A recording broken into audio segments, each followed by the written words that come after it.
Halo teman-teman, selamat datang di YouTube channel Peggy Aryani. Oke, di video aku kali ini aku akan bahas materi fisika tentang listrik statis. Nah, materi ini ada di kelas 12 IPA semester genap.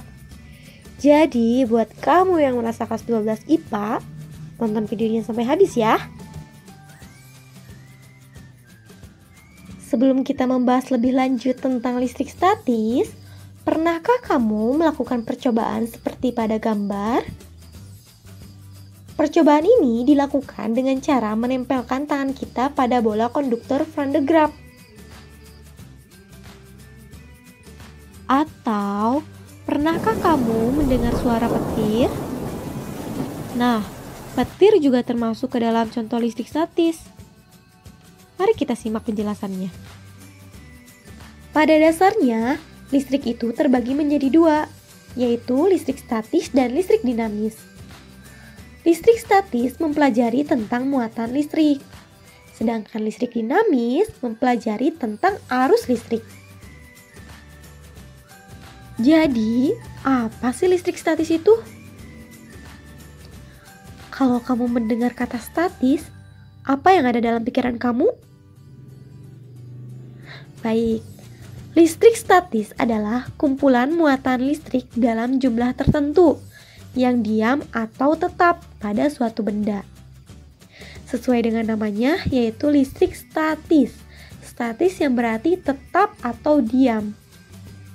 Oke, sampai di sini paham ya pengertian listrik statis? Sekarang kita akan mempelajari terlebih dahulu mengenai model atom menurut Niels Bohr. Atom sendiri terdiri dari elektron yang bermuatan negatif, proton yang bermuatan positif, dan neutron yang bermuatan netral. Nah, bentuknya seperti ini ya. Atom ada bagian yang bergerak dan ada bagian yang diam. Nah, bagian yang bergerak ini berdasarkan lintasan. Hanya saja ini adalah lintasan hayal. Kenapa? Karena memang atom ini merupakan sebuah konsep saja, tidak bisa kita lihat dengan mata telanjang. Walaupun begitu, kita tetap bisa percaya kok. Karena efeknya sangat terlihat, seperti perpindahan elektron. Dan perpindahan elektron ini terukur dengan adanya beda potensial, ada gaya Coulomb, dan lain sebagainya. Oke, sampai di sini paham ya tentang model atom. Sifat-sifat muatan listrik adalah jika dua muatan beda jenis atau positif dan negatif didekatkan, maka muatan akan saling tarik-menarik. Sedangkan jika dua muatan sejenis yaitu positif dengan positif atau negatif dengan negatif, maka hasilnya akan sama, yaitu akan saling tolak-menolak atau menjauh.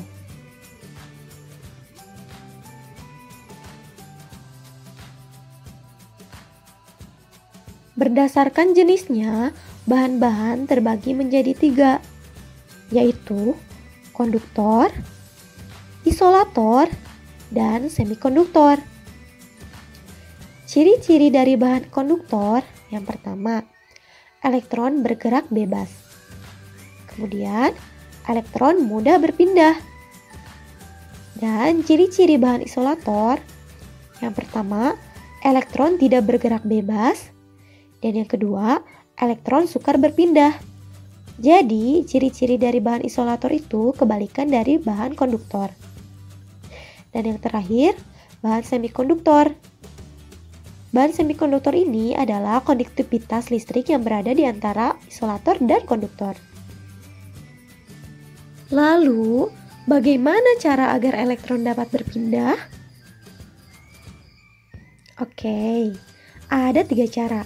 Yang pertama, dengan cara menggosok.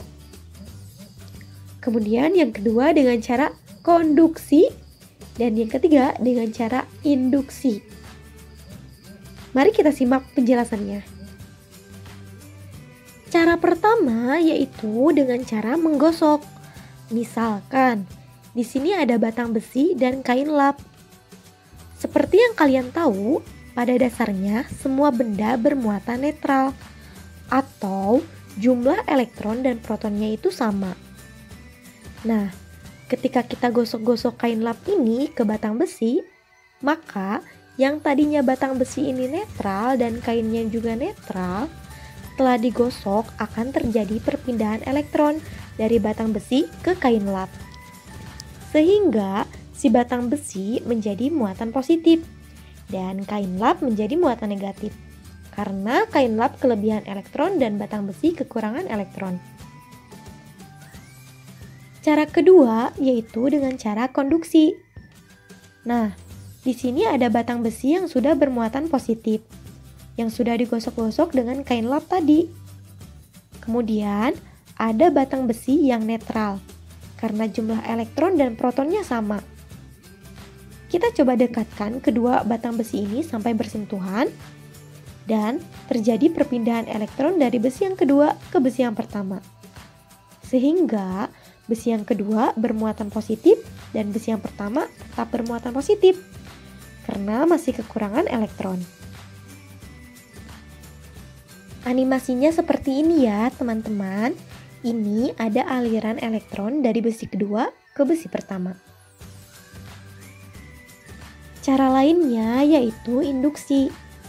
Nah, di sini ada batang besi yang bermuatan positif dan ada batang besi yang bermuatan netral. Seperti yang kita tahu bahwa sifat muatan itu jika beda jenis maka akan saling tarik-menarik. Nah, seperti ini. Kalau dua batang besi ini kita dekatkan, maka apa yang akan terjadi? Nah, iya, akan terjadi polarisasi. Maksudnya yaitu muatan positif akan terkumpul ke sini, seperti ini. Sehingga ini akan terbagi menjadi dua. Untuk besi yang kedua, muatan negatifnya akan mendekati muatan yang positif pada besi pertama. Sedangkan muatan positifnya akan menjauh ke belakang. Kalau sudah seperti ini, kita bisa memotong besi ini menjadi dua. Kalau kita potong, maka akan ada 3 batang besi.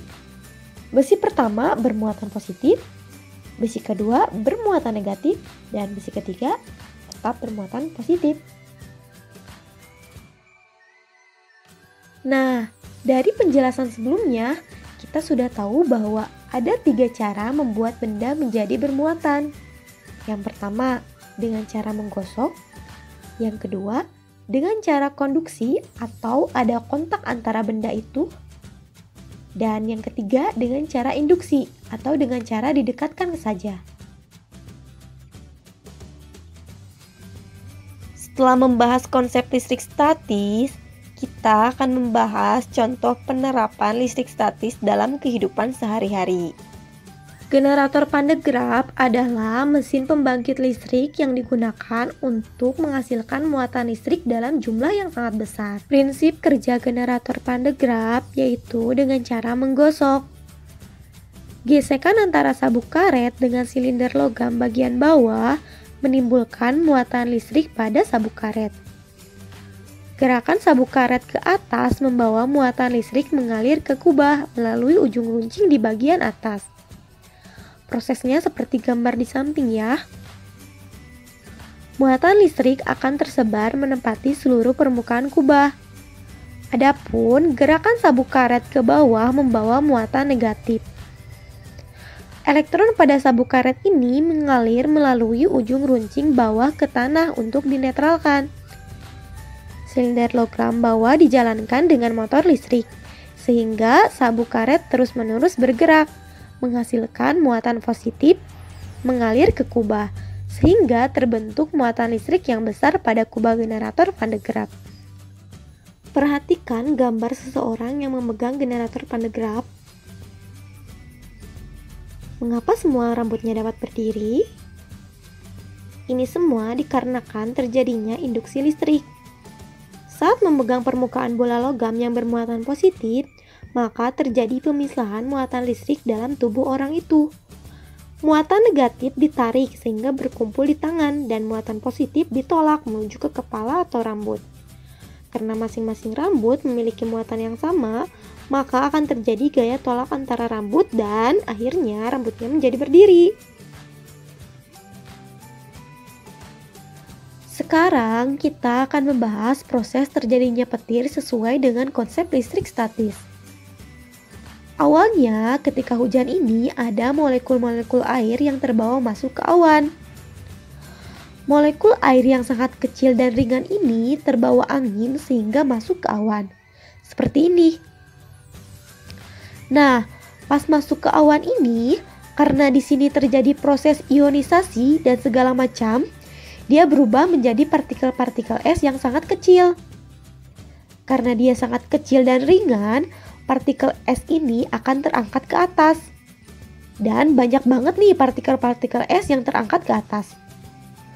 Partikel es yang kecil ini akhirnya ngumpul dan berubah menjadi partikel yang lebih besar, atau bisa kita sebut dengan batu es. Karena partikel besar ini berat, akhirnya jatuh dan turun ke bawah seperti ini. Nah, ketika dia turun, dia tabrakan dengan partikel es yang kecil tadi. Berarti adanya gesekan. Nah, balik lagi nih, cara mengubah atau membentuk muatan listrik pada benda itu, yaitu terjadi karena adanya gesekan.